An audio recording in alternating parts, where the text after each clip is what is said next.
14ஆம் தேதி சூர்யாவோட நடிப்புல வெளிவந்த படம் தான் கங்குவா. இந்த ஒரு படம் ரசிகர்கள் மத்தியில ரொம்பவே கலவையான விமர்சனங்களை வாங்குச்சு. சில பேரு கடுமையான விமர்சனங்களையும் படத்து மேல வச்சாங்க.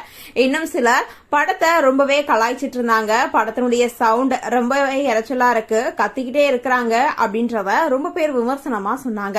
இதுக்காக தயாரிப்பாளர் ஞானவேல் திரையரங்குல இனி திரையிடப்படுற காட்சிகளுக்கு 2 புள்ளிகள் சவுண்ட் குறைக்கப்படும் அப்படின்னு சொல்லியிருந்தாரு. அது மட்டும் இல்லாம எமோஷனல் காட்சிகளும் கனெக்ட் ஆகல அப்படின்ற விமர்சனங்களும் வெளில வந்துச்சு. இந்த நிலையில சூர்யாவோட ஒய்ஃபான பிரபல நடிகையுமான ஜோதிகா விமர்சனங்களுக்கு பதிலடி கொடுக்கிற வகையில பதிவு ஒண்ணு போட்டிருக்காங்க. இதுல கங்குவா படத்தின் மேல திட்டமிட்டு அவதூறு பரப்பப்படுது. 3 மணி நேர படத்துல முதல் அரை மணி நேரம் மட்டும் சரியில்லை. கங்குவா படத்தினுடைய ஃபர்ஸ்ட் காட்சி முடியறதுக்கு முன்னாடியே இவ்வளவு எதிர்மறை விமர்சனங்கள் வந்துச்சு. இது ரொம்பவே எனக்கு அதிர்ச்சி அளிக்கிறது. கங்குவா படத்துல இருக்க நல்ல விஷயங்களை விமர்சகர்கள் கவனிக்காம விட்டது ஏன் அப்படின்னு பதிவு போட்டிருக்காங்க. சூர்யா, திஷா பதானி, நட்டி, போஸ், வெங்கட், பாபி தியோல், கார்த்தி, கருணாஸ், கோவை சரளா அப்படின்னு பல பேர் நடிச்ச இந்த ஒரு படத்தை இப்போ கலவையான விமர்சனங்கள் வந்துட்டு இருக்கு.